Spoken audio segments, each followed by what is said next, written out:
I'd say like when thinking about culture and how I've been able to come up with Alzena World is actually inspired from the Legend of Zelda series and Final Fantasy series. And the reason why I'm such a big fan of both is growing up as a kid and kind of reflecting now as an adult is they have always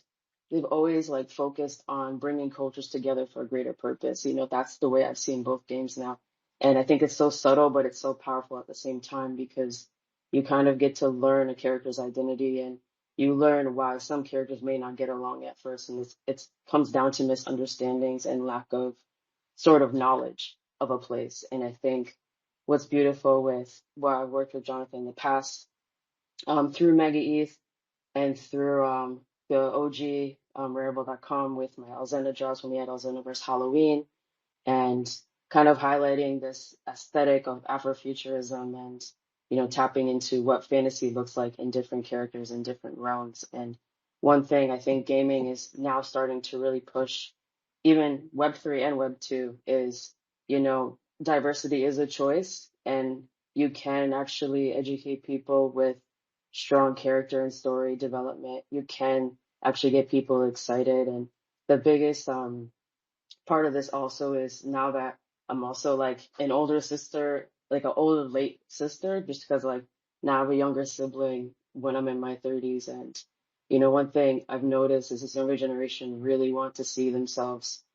in character more than ever before. You're seeing this in Fortnite, you're seeing this in Call of Duty with skins, like you're seeing so many like changes happening. And I think they're beautiful changes because we never really got a chance to be in these spaces because there was a lack of knowledge in how to represent like skin tones, hair textures, all those minor things that make a big impact. And now I think with Web3 and the amazing innovative leaders that we have in the space with Jonathan Rarible, and I think anyone just around the world with how we've come together, we have that chance